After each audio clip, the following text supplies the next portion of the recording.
Apple has a little bit of a blue shift problem.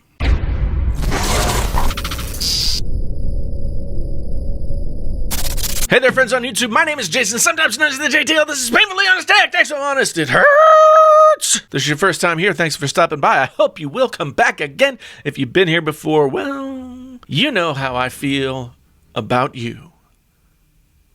Anyway, so Apple has these OLED screens on their new devices, and they had OLED screens on the iPhone X last year. The iPhone X was universally praised because it had almost zero blue shift. Now, what am I talking about when I'm talking about blue shift? That's when, so you take an OLED panel, as you can see here, and then you turn it just a hair to the side, and it starts to turn blue.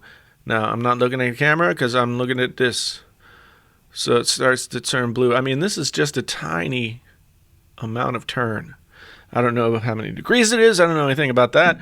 But for comparison's sake, here's the Note 9, and it doesn't really start to turn blue until then. It's almost a quarter turn. Whereas, again, on the iPhone, it starts right there.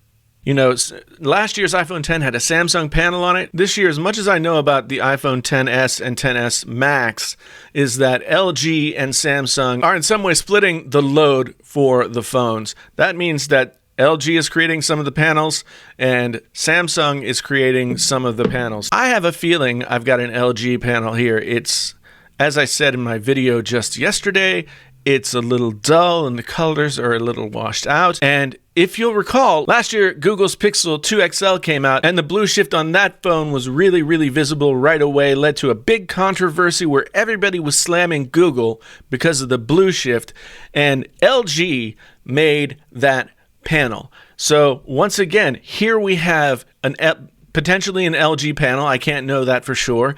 And we have the same kind of blue shift, whereas last year with the Samsung phone, now every OLED screen is going to have some kind of blue shift, but this Samsung phone shows it at a much greater angle than what the iPhone does. What does this mean? For one thing, I don't see anybody in the reviews really talking about this.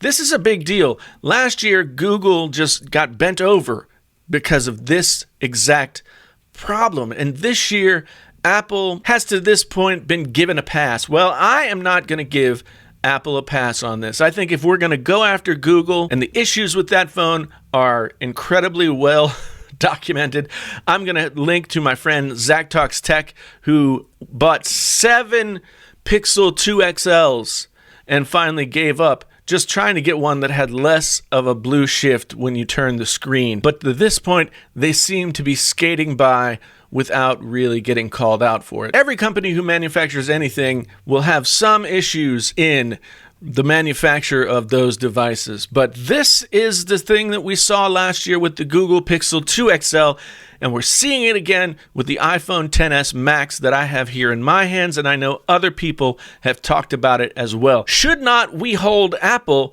to the same scrutiny that we did Google? Why don't we do that? I need to know. You tell me down in the comments, why is Apple skating on this when Google really had a ton of trouble? Google still is marred by the blue shift problem in terms of their PR and everything else. You let me know what you think down in the comments. Is a blue shift a big deal to you? I think it's a big deal just because quality control is what we really want out of our phones. When we're paying $1,300 plus for a 256 gigabyte iPhone XS Max, we want to know that we're getting a phone that is up to the standards even of just last year's iPhone X, and this screen is not up to those standards.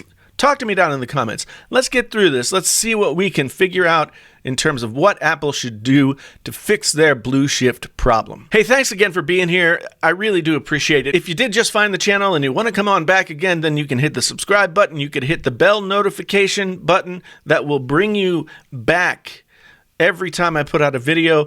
That would be so awesome. If you're interested in t-shirts and other merch and the equipment that I use to make these videos, there are links down in the description below. You can check those out. My name is Jason, sometimes known as the JTL. This is Painfully Honest Tech. Tech so honest it hurts.